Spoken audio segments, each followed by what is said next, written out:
Hello students, welcome to my YouTube channel PCM कक्षा। Guys, जिन दोस्तों ने अभी तक मेरे चैनल को सब्सक्राइब नहीं करा है वो सबसे पहले तो जाकर के चैनल को सब्सक्राइब करें और बेल आइकन को दबाएं ताकि आपको मेरी लेटेस्ट वीडियोस जो भी मैं अपलोड करता रहूं वो आपको तुरंत के तुरंत मिलती रहे। सो गाइस, हमने लास्ट क्लास में हमने क्या किया था, एक्सरसाइज 1.3 तक कवर कर लिया था। चैप्टर 1 हमारा जो है 9th क्लास का। सो गाइस, हम आज अपने नए टॉपिक की तरफ बढ़ते हैं जिसका नाम है representing real number on number line. Representing real number on number line. So guys, इस टॉपिक में देखो हमें क्या करना होता है। आपको पता है नंबर लाइन क्या होती है हमारी। मैंने क्या करा, ये अपना एक ड्रॉ कर दिया। ये मेरे पास क्या है, देखो ये मेरी 0 है। इससे राइट साइड में क्या होता है मेरा 1 2 3 4 5 एंड सो ऑन। ऐसे ही मेरे लेफ्ट साइड में क्या आ जाता है -1 -2 -3 एंड -4। इसी तरीके से अब आपको ना कोई भी पर्टिकुलर नंबर दे दिया जाएगा जिसमें पॉइंट्स भी हो, कुछ भी हो सकता है, और आपको उसको ना रियल नंबर अपने नंबर लाइन पे क्या करना होता है, शो करना होता है।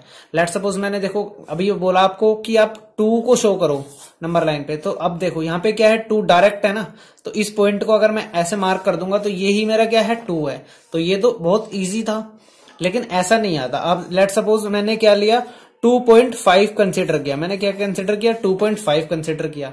सो अब देखो मैं इस केस में क्या करता हूं, ये जो मेरा 2 है ना, इसको एक्सटेंड कर दूंगा यहां पर और 3 को एक्सटेंड कर दूंगा यहां पर, और उसको मैं फिर से किस चीज में ब्रेक कर दूंगा, मैं अपने 10 के उसमें डिविजन्स बना लेता हूं मैं इसको। 1 2 3 4 5 6 7 8 9 एंड 10।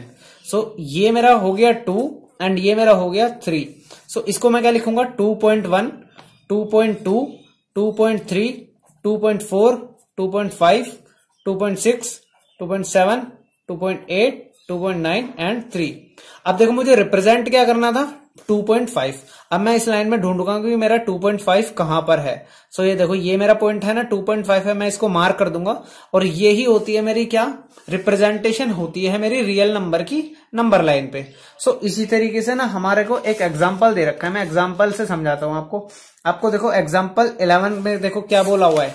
एग्जांपल 11 में बोला है उसने आपको रिप्रेजेंट करना है, क्या रिप्रेजेंट करना है आपको, 5.37 बार। इसका मतलब क्या है, देखो 5.3 इट मीन्स मैं इसको क्या लिख सकता हूं, 5.3 तो एज इट इज 7 7 7 7 7 रिपीट होता चला जाएगा। अब मुझे इसको क्या करना है, रिप्रेजेंट करना है। सो सबसे पहले देखो मैं क्या करूंगा, सबसे पहले तो मैं क्या करूंगा, नॉर्मल अपने एक वो बनाऊंगा एक्स एक्सिस, इसमें क्या रिप्रेजेंट करूंगा, 0 को रिप्रेजेंट करूंगा। 1 2 3 4 5 6 ऐसे ही -1 -2। अब ध्यान से देखो, जिस चीज को मुझे रिप्रेजेंट करना है वो देखो क्या है, 5.3777 है। अब इससे मुझे पता चलता है कि जो ये नंबर है ये मेरा 5 से बड़ा है और 6 से क्या है, छोटा है। तो इट मीन्स जो ये आएगा मेरा, ये कहां के बीच में लाई करेगा, 5 और 6 के बीच में लाई करेगा। सो मैं इसको क्या कर दूंगा, एक्सटेंड करके एक और लाइन बनाऊंगा। अब इस लाइन में मैं क्या, देखो इधर जो पॉइंट मेरा होगा वो 5 हो जाएगा और इधर जो पॉइंट होगा वो मेरा 6 हो जाएगा। अब मैं इस 5 और 6 के बीच को कितने हिस्सों में डिवाइड कर दूंगा, 10। 1 2 3 4 5 6 7 8 9 एंड देन 10। सो ये मेरे पॉइंट क्या आ जाएगा, 5.1 5.2 5.3 5.4 5.5 5.6 5.7 5.8 5.9। अब ध्यान से देखो, इसको देखो 5.377 इट मीन्स कि ये 5.3 से बड़ा है और 5.4 से क्या है, छोटी वैल्यू है। सो अब मैं इसको कंसिडर कर लूंगा, ये मेरा 5.3 आ गया और ये मेरा 5.4 आ गया। अब मैं इसको क्या करूंगा, आगे एक्सटेंड करते हुए जाऊंगा इस लाइन को। अब यहां पे मैंने क्या बनाया, फिर से वही लाइन करी, और ये जो मैंने पॉइंट कंसिडर करा ये क्या मैंने क्या किया, 5.3, और जो मैंने ये पॉइंट लिया ये क्या लिया मैंने, 5.4। अब मैं इसको भी कितने हिस्सों में डिवाइड करूंगा, 10 पार्ट्स में डिवाइड कर लूंगा, 1 2 3 4 5 6 7 8 9 एंड देन 10। सो ये यहां पर मैं क्या लिखूंगा, देखो अब 5.3, इसका मतलब अगर मैं इसके बाद 0 लगा दूं तो सेम मीनिंग है ना इसका। सो मैं इसको लिख सकता हूं 5.31 5.32 5.33 5.34 5.35 5.36, 5.37, 5.38, 5.39। अब देखो यहां पे रिप्रेजेंट होने के बाद अब मैं इसमें फिर से जाता हूं। अब मैं इसको क्या देखूंगा, दोबारा से देखता हूं कि ये वैल्यू किससे बड़ी है और किससे छोटी है। तो मैं इसको ध्यान से देखता हूं, मेरे पास देखो क्या आ रहा है। सो मैं देखता हूं कि 5.37 है ये। इट मीन्स कि 5.36 से तो बड़ा है और 5.37 से वो बड़ा है और 5.38 से क्या है, छोटा है। सो मैं इन दोनों को भी एक बार आगे रिप्रेजेंट कर दूंगा और इसको भी मैं कितने हिस्सों में डिवाइड करूंगा, मैं इसको 10 हिस्सों में डिवाइड कर दूंगा। सो ये मेरा आ जाएगा क्या, 5.37 और ये जो मेरा पॉइंट था ये क्या आ जाएगा 5.38। अब इसको भी मैं कितने 1 2 3 4 5 6 7 8 9 एंड देन 10। ये मेरा पॉइंट आया 5.371, 5.372, 5.373, 5.374, 5.375, 5.376, 5.377, 5.378, 5.379। अब ध्यान से देखो मेरा पास क्या पॉइंट था 5.377। अब जो मेरे पास ये पॉइंट आया है, अब देखो ये क्या है 77 एंड 78, तो ये इसके भी बीच में आएगा। अब लेकिन क्या है हमारे पास ये 7 पे बार दिया हुआ था, हमारे को क्या दिया हुआ था 7 पे बार दिया हुआ था। तो इट मीन्स ये क्या चलता रहेगा, ये तो इनफाइनाइट लेवल तक चलता रहेगा। सो हम इसको क्या करेंगे, यहीं पे छोड़ देंगे।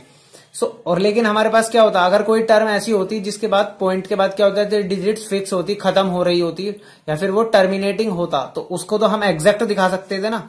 सो इस केस में क्या करेंगे, हम इसको एज इट इज यहीं पे छोड़ देंगे, यहीं तक रिप्रेजेंट करके। सो गाइज अब जो एक्सरसाइज 1.4 है वो आप बहुत इजीली कर सकते हो, बिल्कुल इसी पैटर्न पे है जिस पैटर्न पे मैंने आपको ये एग्जांपल कराया है। सो ये तो आप कर ही लोगे, इसमें तो कोई प्रॉब्लम है ही नहीं। सो अब हम आगे मूव करते हैं। आगे हमने देखो क्या सीखना है, हमने सीखने हैं ऑपरेशंस ऑन रियल नंबर। जो हमारे रियल नंबर हैं उनके कुछ ऑपरेशन सीखने हैं जो बहुत इंपॉर्टेंट है, हमारे आगे तक क्लासों में चलते रहेंगे। Operation of real numbers. अब ध्यान से देखो इसमें हम क्या क्या सीखेंगे। अब आपको पता चल गया है कि रियल नंबर हमारे क्या होते हैं। अब मैं आपको एक चीज बताता हूं, जैसे हम 2x + 2y लिखा है हमारे पास, तो इसको देखो मैं x, ये क्या है x फैमिली से बिलोंग करता है और ये y फैमिली से बिलोंग करता है, तो मैं इसको ऐड नहीं कर सकता, मैं इसको 4xy ऐसे नहीं लिख सकता, ये गलत हो जाएगा। इसी तरीके से क्या होता है, √2 एक अलग फैमिली से बिलोंग करता है, √3 एक अलग फैमिली से बिलोंग करता है।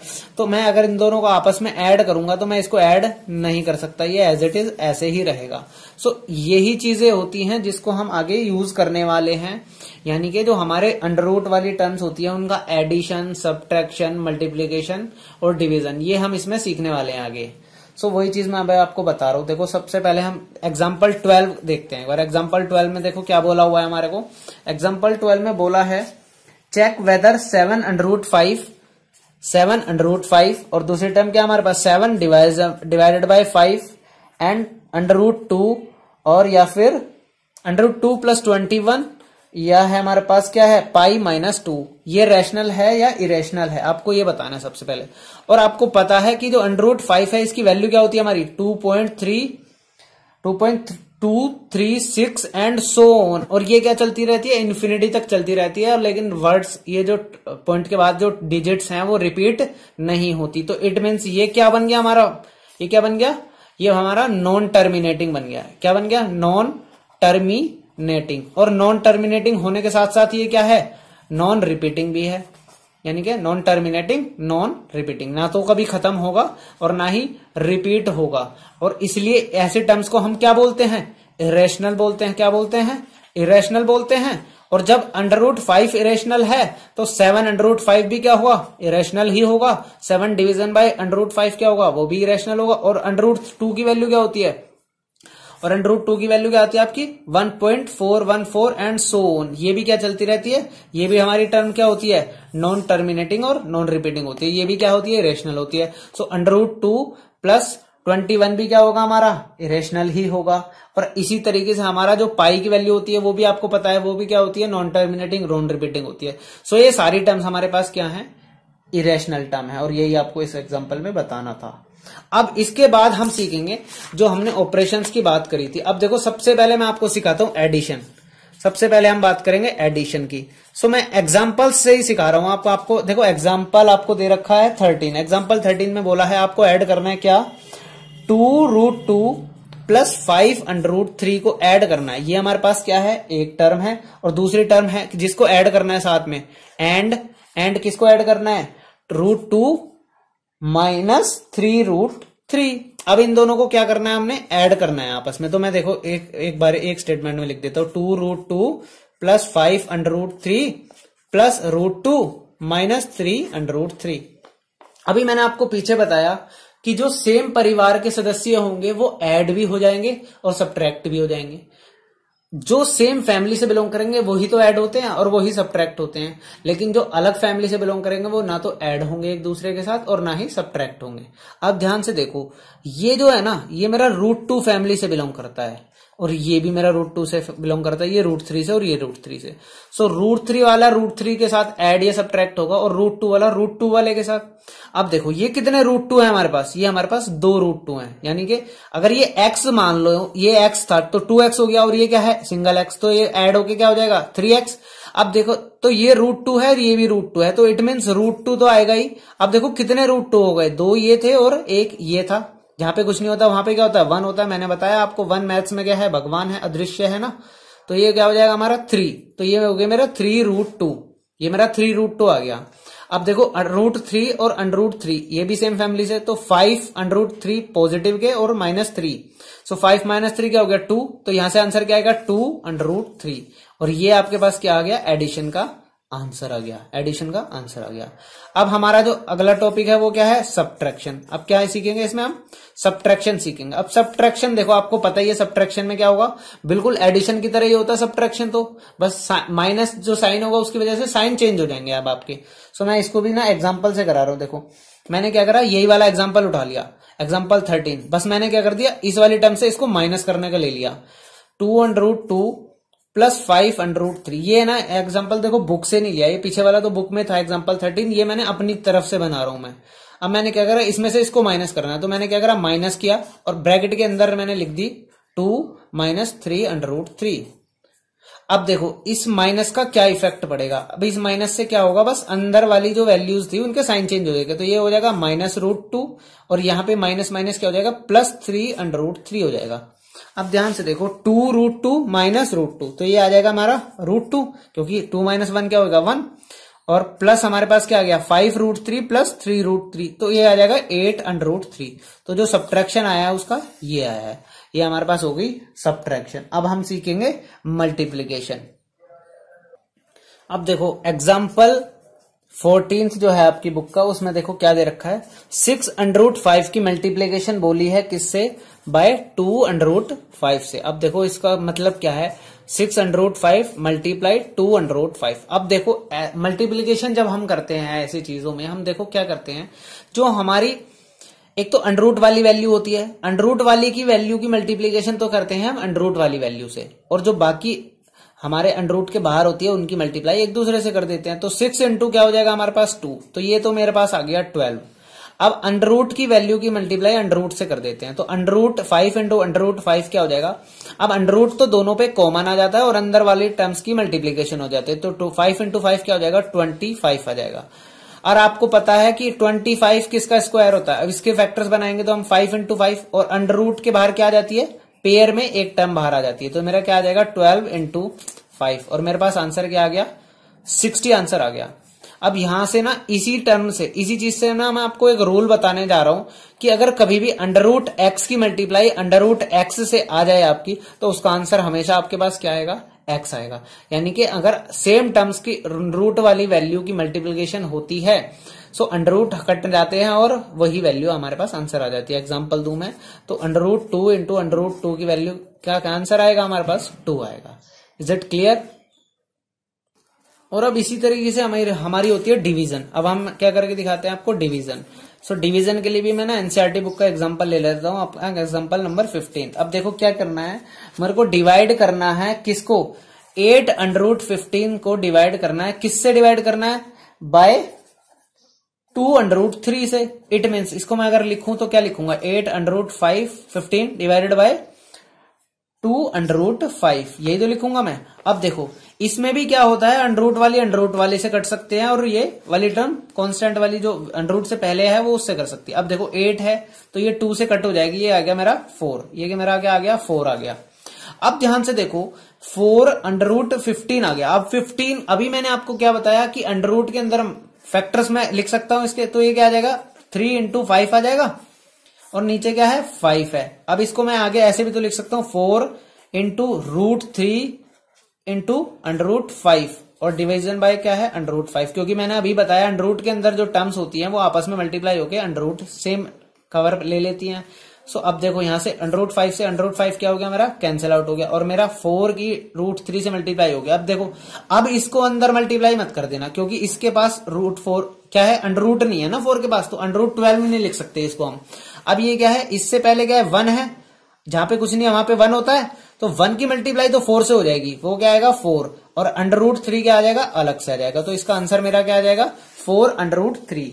मेरा क्या आंसर आ गया 4√3। सॉरी अंडर रूट मेरे पास क्या बचा है, नीचे मेरे को जो अंडर रूट दे रखा था वो 3 दे रखा था, सॉरी ये ना मिस्टेक होगी मेरे से, ये 3 था, तो मेरी जो 3 वाली टर्म थी वो मेरी कैंसिल आउट हो जाएगी, √5 मेरा एज इट इज आ जाएगा। तो मेरे पास क्या आएगा 4√5। सो बस ये मैंने देखने में गलती कर दी थी, तो मैंने गलत उठा लिया था। सो अब ये चीज आपको समझ में आ गई होगी बहुत अच्छे से, डिवीजन भी। गाइज हमने ना आपको पीछे एक चीज सिखाई थी, √3 को नंबर लाइन पे रिप्रेजेंट करना, √3 को, √2 को, √5 को, ये सब चीजें मैंने सिखाई थी। तब मैंने आपको बताया था कि 1 मार्क करो, 90 डिग्री बनाओ, 1 मार्क करो, ये √2 बन जाएगा। ऐसे ही फिर 90 बना के उस पर 1 कट कर दो तो ये √3 बन जाएगा। इसी तरीके से मैंने आपको ना एक रिग की फॉर्म बनानी सिखा दी थी, जिससे मैं √2, √3, √5, √6 सब कुछ निकाल पा रहा था। अब मैंने क्या करा, अब मेरे को देखो इतना बड़ा अगर बड़ी वैल्यू दे दी तो मैं कब तक घुमाता रहूंगा इसको, तो और मेरे को अगर इसमें क्या कह रहा पॉइंट्स में वैल्यू दे दी तो मेरे के लिए आसान नहीं रहेगा ना ये चीजें करना। सो अब मैं ना एक जनरल चीज आपको सिखाने वाला हूं। अब मैं क्या सिखा रहा हूं आपको, एक जनरल चीज। सो मेरे को क्या करना है, √x को रिप्रेजेंट करना है, मेरे को √x को रिप्रेजेंट करना है नंबर लाइन पे। सो अब देखो मैं ऐसे केसेस में क्या करता हूं, मैंने क्या करा, एक ना मैं लाइन ड्रॉ करता हूं जिसकी लेंथ क्या है x है। क्या लेंथ है उसकी, x लेंथ का एक लाइन मैं ड्रॉ कर लाइन सेगमेंट ड्रॉ करता हूं, जिसकी लेंथ मतलब क्या है, जिसकी मेरे को रिप्रेजेंट करना होता है उसी उतनी लेंथ का मैं क्या करता हूं, एक लाइन सेगमेंट बना लेता हूं। उस लाइन सेगमेंट को ना मैं 1 सेंटीमीटर और एक्सटेंड कर देता हूं। क्या कर देता हूं, 1 सेंटीमीटर और एक्सटेंड कर देता हूं। मैं इनका ना नेम दे देता हूं इसको A-B-C। लेट सपोज ये C है मेरे पास, अब ये क्या है 1 है। सो यहां से जो टोटल लेंथ मेरी बन गई, ये क्या बन गई, x+1 बन गई। अब देखो ऐसे केसेस में क्या करते हैं, अब ये जो मेरी पूरी लाइन बन गई AC, अब AC का मैं क्या करता हूं, परपेंडिकुलर बाइसेक्टर कर देता हूं। मैं क्या करता हूं इसका, परपेंडिकुलर बाइसेक्टर करना आपने सीखा ही होगा छोटी क्लास में। आप क्या करोगे, हाफ से ज्यादा कंपास खोल करके ऊपर एक आर्क लगाओगे और एक नीचे आर्क लगाओगे। इसी तरीके से A पॉइंट से भी सेम आर्क खुली हुई में आप आर्क लगाओगे, और जब वो आपस में एक दूसरे को कट करेंगे सो वहां से आप क्या करोगे, इसको ज्वाइन कर दोगे। ज्वाइन करोगे तो आपको ना सेंटर पॉइंट मिल जाएगा। सेंटर पॉइंट लेट्स सपोज मैंने क्या मान लिया, O मान लिया। अब जो ये सेंटर पॉइंट मिला, ये सेंटर किसका है, AC का सेंटर है। ये किस चीज का सेंटर है हमारे पास, AC का सेंटर है। अब जो ये AC का सेंटर बन गया तो इससे मैंने क्या करा, एक सेमी सर्कल ड्रॉ कर देता हूं। मैं सेमी सर्कल ड्रॉ कर दूंगा, मैं इतना खोल करके कंपास को क्या करूंगा, मैं एक सेमी सर्कल ड्रॉ कर दूंगा। अब जो सेमी सर्कल ड्रॉ कर दिया मैंने, अब ध्यान से देखो, ये जो यहां से AB की वैल्यू है ये तो मेरी x थी, AB की वैल्यू मेरी क्या थी, x थी। सो यहां से यहां तक x थी। अब ध्यान से देखना इस चीज को, मैंने B पे क्या करा, एक 90 डिग्री का एंगल बनाया और मैंने इस सेमी सर्कल को ऊपर कट कर दिया। ये पॉइंट जो है ना, लेट सपोज मैंने क्या कर लिया, D पॉइंट कंसिडर कर लिया। अब ध्यान से देखो, अब जो ये मेरा OBD ट्रायंगल बना, क्या बन गया मेरा, OBD ट्रायंगल। देखो ऐसे आ गया ना ये OBD ट्रायंगल, इस तरीके से ही तो हो गया मेरा ये OBD ट्रायंगल। ये मेरा पॉइंट O है, ये मेरा पॉइंट B है, और ये मेरा पॉइंट क्या है, D है। क्लियर होगी बात, ये मेरा एंगल 90 डिग्री है। अब ध्यान से देखो, ये जो OD है ये तो रेडियस ही है मेरा सेमी सर्कल का। अब जो सेमी सर्कल था उसका पूरा डायमीटर देखते हैं हम क्या है। देखो यही तो मेरा डायमीटर था, यानी कि डायमीटर था मेरा AC = x+1। मेरा क्या डायमीटर था, x+1 था। तो यहां से मैं रेडियस निकाल सकता हूं, यानी कि AO = OC = OD। क्या हो जाएगा ये मेरा, x+1/2।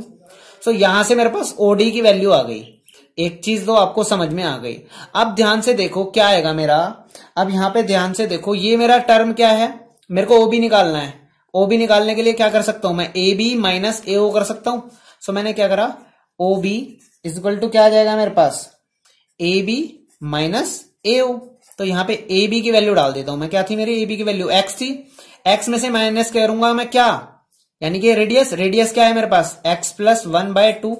और इसको मैं सॉल्व करता हूं तो देखो मेरा आंसर क्या आ रहा है, एलसीएम मैंने लिया 2, यहाँ पे आ जाएगा 2x माइनस एक्स प्लस 1। सो यहां से मेरा आंसर क्या आ गया, देखो ऊपर मेरा आंसर क्या आ गया, ये आ जाएगा मेरा आपको। सो अब ध्यान से देखो, ये जो माइनस था इसके वजह से क्या हो जाएगा, ये भी माइनस की टर्म हो जाएगी। सो यहां से आंसर देखो मेरा क्या आ गया, x माइनस 1/2। ये मेरा क्या आ गया, x माइनस 1/2, ये मेरा x माइनस 1/2 आ गया है मेरा OB।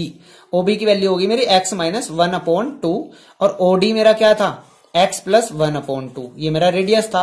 अब मुझे क्या निकालना है, BD निकालना है। अब BD जो होता है ना, ये जो BD है यही मेरा √x आएगा, यही मेरा क्या आएगा, √x आएगा। और यही मुझे प्रूफ करके दिखाना है पाइथागोरस थ्योरम से। इसको अभी रहने दो साइड में। सो मैं इसमें पाइथागोरस थ्योरम लगाता हूं। देखो पाइथागोरस थ्योरम लगाऊं मैं मैं ना दोबारा से बना ले रहा हूं उसको। ये मेरा 90 डिग्री है, ये मेरा पॉइंट था O, ये मेरा पॉइंट था B और ये मेरा पॉइंट था D। यहाँ पे मेरी वैल्यू आई थी x माइनस 1/2, ये मेरी वैल्यू थी x प्लस 1/2 और ये मेरे को निकालना था। अगर ये मेरा √x के बराबर आ जाएगा तो मैं नंबर लाइन पे रिप्रेजेंट करने लायक हो जाऊंगा, क्योंकि वो उसका मेजरमेंट लेके मैं क्या कर दूंगा, आर्क लगा दूंगा। अब ध्यान से देखो, मैं इसमें पाइथागोरस थ्योरम लगाता हूं। तो OD का स्क्वायर इक्वल टू क्या होगा मेरे पास, OB का स्क्वायर प्लस BD का स्क्वायर।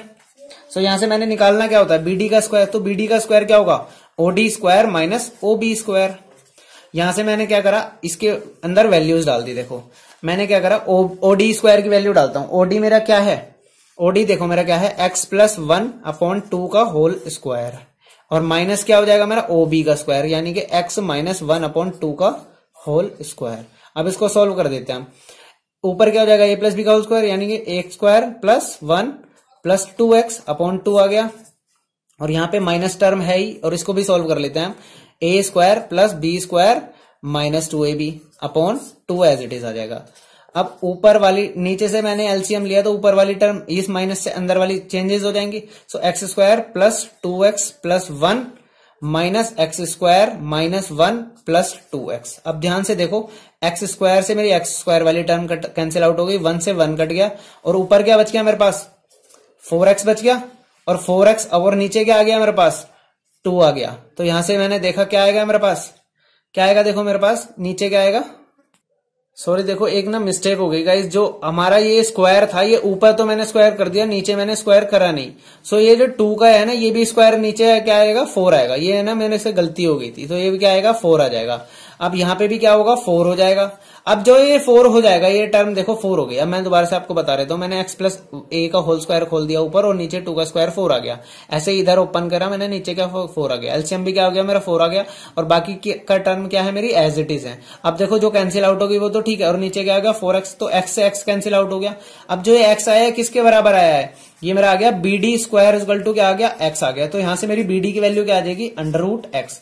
अब मेरी BD की वैल्यू क्या आ गई, √x। ये ना मैंने आपको प्रूफ करके दिखाया है, देखो गाइस।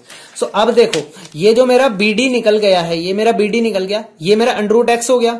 अब आपको इसका मेजरमेंट तो पता चल गया। आप क्या करोगे, आप BD जितना कंपास खोल करके, आप BD जितना कंपास खोलोगे, B पर क्या करोगे, अपना कंपास का वो रखोगे और पेंसिल कहां पे रखोगे, D पे, और ऐसे आप आर्क करते चले जाओगे, ऐसे आप आर्क करोगे और ऐसे आप आर्क करोगे ना, तो आपको इस नंबर लाइन पे एक पॉइंट मिल जाएगा।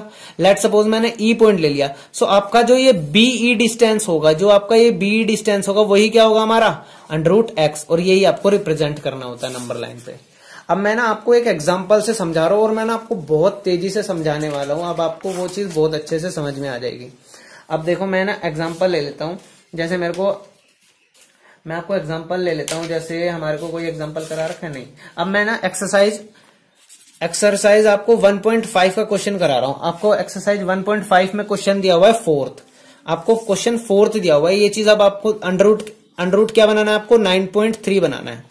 √9.3 आपको रिप्रेजेंट करना है नंबर लाइन पे। देखो सो अब क्या करोगे आप, सबसे पहले आप क्या करोगे, 9.3 की एक लाइन सेगमेंट ड्रॉ करोगे, इसका नाम दे दोगे AB। उसके बाद क्या करेंगे हम 1 सेंटीमीटर उसको एक्सटेंड कर देंगे।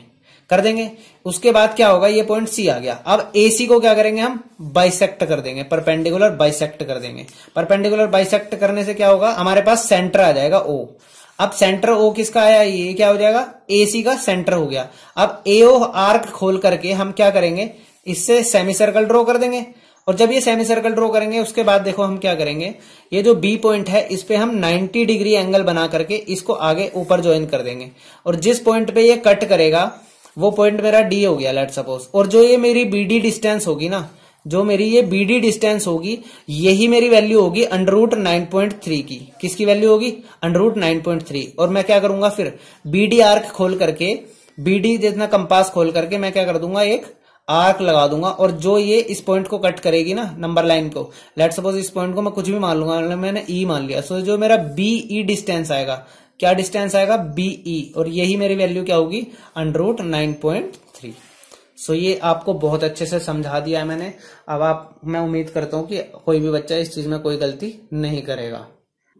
अब देखो गाइज, मैं ना आपको अंडर की ना कुछ सीधे सीधे फॉर्मूले सिखा रहा हूं। आपको देखो, अगर आपके पास एक वैल्यू √A है और आप उसकी मल्टीप्लाई √B से करते हो, अभी मैंने आपको बताया क्या होगा, √ तो कॉमन हो जाएगा और दोनों की क्या हो जाएगी, आपस में मल्टीप्लाई हो जाएगी। तो ये तो आपको मैं बता चुका हूं। अब ध्यान से देखो क्या चीज है, ये मेरे पास एक टर्म है √A/B। अगर आपको ऐसे लिखा हुआ है √ के अंदर, तो आप इसको ऐसे भी लिख सकते हो, √A डिवाइडेड बाय √B। आप इसको क्या कर सकते हो, स्प्लिट भी कर सकते हो। अब देखो आगे क्या टर्म है मेरे पास, √A प्लस √B। एक टर्म तो मेरे पास ये हो गई, और √A माइनस √B हो गई। अब ध्यान से देखो, ये चीज तो आपको देखी हुई है, ये उसी से बनी हुई है। अब आपको पता है A plus B, A minus B। और इसका फॉर्मूला क्या होता है हमारा, A² यानी कि √A का स्क्वायर हो जाएगा, और माइनस B स्क्वायर यानी कि √B का स्क्वायर। सो यहां से आपका सॉल्व करके क्या आ गया, A minus B। So √A plus √B into √A minus √B का आंसर क्या आएगा हमारा, A माइनस B आएगा। और इसके अलावा देखो, अब आप क्या कर सकते हो, हमारा जैसे ये आ गया √A प्लस √B का होल स्क्वायर। सो आपको क्या करना, सिंपल अलजेब्रा लगानी है इसमें।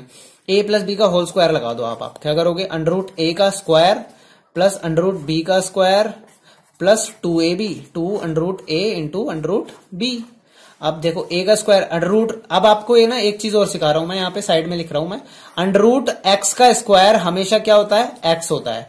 यानी कि √ के अंदर कोई भी वैल्यू है और अगर हम उसका स्क्वायर करेंगे तो क्या होती है, वही टर्म आ जाती है। तो यहाँ पे क्या आ जाएगा, A आ जाएगा, और यहाँ पे क्या आ जाएगा, फिर B आ जाएगा, और ये क्या हो जाएगा मेरी टर्म 2 √AB आ जाएगी। सो ये भी क्या है, या तो आप इसको फॉर्मूला समझ लो, या फिर क्या है, आप इसको कंसेप्ट समझ लो, क्योंकि अलजेब्रा ही यूज करनी है इसमें, और बाकी कोई हार्ड एंड फास्ट रूल हमने नहीं लगाया। सो अब देखो, मैं इसके बिहाफ पे आपको एग्जाम्पल 16 करा रहा हूं, एग्जाम्पल 16 NCERT का। अब देखो एग्जाम्पल 16 के अंदर क्या दिया हुआ है, 5 प्लस √7 मल्टीप्लाई बाय 2 प्लस √5। अब ध्यान से देखो, हम क्या करते हैं, अब आपके पास A plus B, A minus B कुछ भी नहीं बन रहा है, A प्लस B का होल स्क्वायर भी नहीं बन रहा है, तो क्या करोगे आप, इस 5 से अंदर वाले ब्रैकेट को मल्टीप्लाई करोगे पूरे को। तो 5 इंटू 2 क्या हो जाएगा आपके पास, 10 आ जाएगा। एंड 5 इंटू 5 √5 क्या होगा मेरे पास, 5 √5 आ जाएगा। अब 7 √7 की मल्टीप्लाई भी एज इट इज उन दोनों से ही करोगे, तो √7 की मल्टीप्लाई 2 से होगी, तो क्या आएगा, 2 √7 आ जाएगा। ऐसे ही √7 की मल्टीप्लाई √5 से होगी, तो क्या आएगा, √35 आ जाएगा।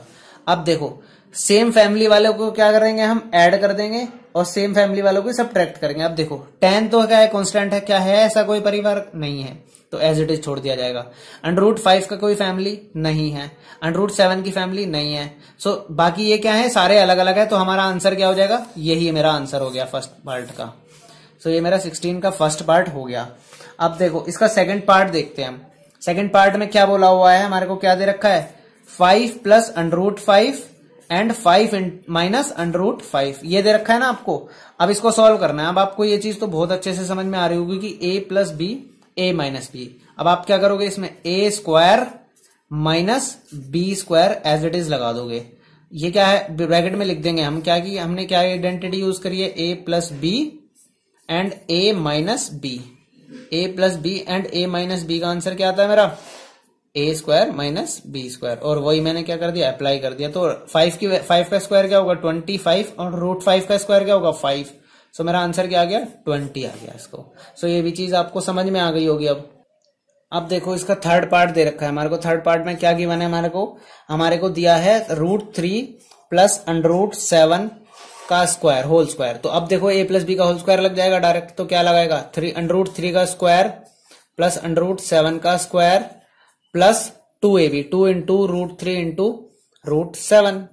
अब इसको सॉल्व कर देंगे। √3 का स्क्वायर क्या होगा 3, √7 का स्क्वायर क्या होगा 7 और प्लस 2√3, तो क्या हो जाएगा 3 इंटू 7 भी हो जाएगा ना 21। सो अब देखो 3 और 7 तो क्या हो जाएंगे, ऐड हो जाएंगे ना, तो ये आंसर क्या आ गया आपके पास 10 प्लस 2√21। ये चीज आपके पास क्या आ गई, फाइनल आंसर आ गया ये। अब फोर्थ पार्ट देखो, इसमें फोर्थ पार्ट में क्या दिया हुआ है मेरे को, √11 माइनस √7 एंड दूसरे ब्रैकेट में क्या है √11 प्लस √7। अब ध्यान से देखो ये भी क्या है, प्लस बी है माइनस बी है, तो इसको भी मैं डायरेक्ट √11 का होल स्क्वायर माइनस √7 का होल स्क्वायर, तो ये क्या हो जाएगा ए स्क्वायर माइनस बी स्क्वायर लग गया मेरा, ए प्लस बी ए माइनस बी वही तो होती है आइडेंटिटी। अब क्या आ जाएगा 11 माइनस 7, आंसर क्या आ गया 4। सो ये चीज आपको बहुत अच्छे से समझ में आ गई। सो गाइज अब ना इस चैप्टर का सबसे इंपॉर्टेंट पार्ट आने वाला है, जिसका एक ये चीज आप बहुत अच्छे से समझना, रैशनलाइज क्या होता है। इससे रिलेटेड ना आपके क्वेश्चन में एग्जाम में बहुत जरूरी है, आपके पास ये ना क्वेश्चन नजर आएंगे रैशनलाइजेशन से। सो देखो रैशनलाइजेशन का क्या मतलब होता है, मैं आपको एग्जांपल 17 से समझा रहा हूं। रैशनलाइजेशन का मतलब होता है ना, जैसे ये दे रखा है इसको रैशनलाइज करो। अब रैशनलाइज का मतलब है जो हमें रैशनलाइज करना है ना, जो हमारा डेनोमिनेटर होता है ना, उस डेनोमिनेटर को कभी भी ना हमने क्या करना होता है, उसमें रूट वैल्यू नहीं छोड़नी होती है। तो उसको खत्म करने के लिए क्या करते हैं हम, ऊपर नीचे उसी सेम रूट से मल्टीप्लाई कर देते हैं। ये तो सिंपल टर्म थी, अभी जो प्लस माइनस वाले आएंगे ना मैं उसको भी समझाऊंगा आपको। सो ऐसे क्या होता है हमारे को √2 से हम ऊपर नीचे मल्टीप्लाई करेंगे तो क्या हो जाएगा, ऊपर देखो 1 इंटू √2 क्या आ जाएगा √2 और नीचे √2 इंटू √2 क्या हो जाएगा हमारा 2 आंसर आ जाएगा नीचे। सो नीचे मेरे पास क्या हो गया, अंडर रूट खत्म हो गया। सो ये वैल्यू क्या आ गई मेरी, रैशनलाइजेशन करने के बाद आ गई, ये मेरा क्या हो गया फाइनल आंसर हो गया। अब रैशनलाइजेशन ये तो सिंपल था। अब एग्जाम्पल 18 को देखते हैं हम। एग्जाम्पल 18 में ना थोड़ा सा लेवल का रैशनलाइज करना है। अब देखो क्या करना है हमने, 1/2 प्लस √3। अब देखो इसमें भी क्या है, डेनोमिनेटर में अंडर रूट है, अब उसको खत्म तो करना ही है। अब ध्यान से देखो हम क्या करते हैं, जिस डेनोमिनेटर में सेंटर में ना प्लस दिया होता है तो उसमें हम क्या करते हैं, ऊपर और नीचे सेम वैल्यू से मल्टीप्लाई करते हैं, लेकिन माइनस वैल्यू हम क्या करते हैं, साइन चेंज कर देते हैं। और अगर यहां पे माइनस दिया होता तो हम क्या करते हैं, ऊपर और नीचे बीच में प्लस कर देते। अब ऐसा हम क्यों करते हैं, क्योंकि देखो a प्लस बी और a माइनस बी बन जाता है हमारा, नीचे क्या बन जाता है a plus B minus B, उससे क्या हो जाता है हमारा अंडर रूट खत्म हो जाता है। सो ये चीज याद रखना, जब आपको डेनोमिनेटर में प्लस दिया हुआ बीच में तो ऊपर नीचे आप किससे मल्टीप्लाई करते हैं, बाकी वैल्यूज क्या रहेंगी, सेम रहेंगी। सो बस उल्टा करना होता है, ये चीज आपको ध्यान रखना। सो अब देखो 1 की मल्टीप्लाई ऊपर वाले से होगी तो एज इट इज टर्म आ जाएंगी। अब नीचे देखो क्या है हमारे पास, a plus B a minus B. So देखो इसमें क्या लग जाएगा, a स्क्वायर माइनस बी का स्क्वायर।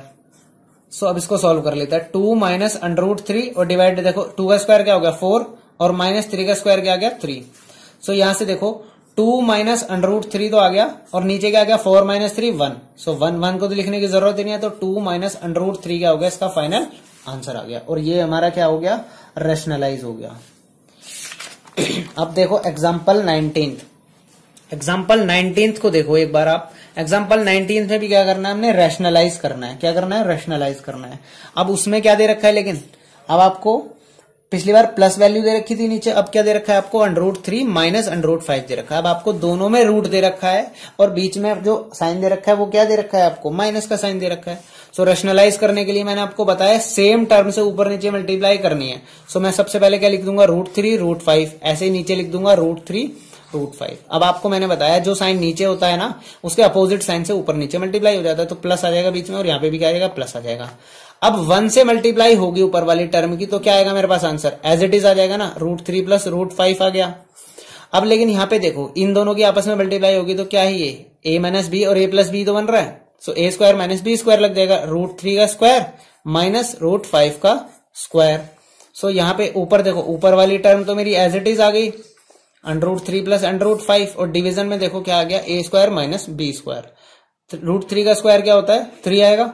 यहाँ पे मेरा आंसर आ गया 3। ऐसे ही √5 का स्क्वायर क्या होगा? 5, तो माइनस का 5। यहां से देखो √3 प्लस √5 और डिवीजन में क्या आ गया? 3 - 5 क्या होता है? -2। सो अब देखो नीचे हम माइनस भी नहीं छोड़ते, तो हम क्या करेंगे? इस माइनस को भी ऊपर ले जाएंगे, और जब मैं इस माइनस को ऊपर लेके जाऊंगा तो माइनस से ऊपर नीचे मल्टीप्लाई करनी पड़ेगी ना। तो मैं -1 √3 प्लस √5 और नीचे भी क्या करूंगा? -1 इंटू -2। सो देखो क्या ऊपर वाली टर्म क्या हो जाएगी? माइनस का √3 माइनस का √5 अपॉन क्या हो जाएगा? 2 हो जाएगा। सो ये मेरा क्या हो गया? रैशनलाइज होने के बाद आंसर आ गया। अब देखो एग्जाम्पल 20 देखते हैं हम। अब एग्जाम्पल 20 में देखो क्या बोलना है, इसको मैं भी रैशनलाइज करना है। 1/7 प्लस 3√2 इसको रैशनलाइज करना है। आप क्या करोगे? सेम 7 माइनस कर दोगे, बस जो साइन नीचे होता है उसके अपोजिट साइन से ऊपर नीचे मल्टीप्लाई हो जाता है, आपको बता ही चुका हूं मैं। तो क्या हो जाएगा? 7 - 3√2 आ गया ऊपर वाली टर्म, नीचे वाली क्या हो जाएगी? a + b - b।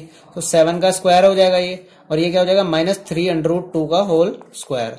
सो यहां से क्या आ जाएगा मेरे पास? 7 - 3√2 और नीचे वाली टर्म क्या हो जाएगी? 49 -3 का स्क्वायर क्या होता है? 9 × 2।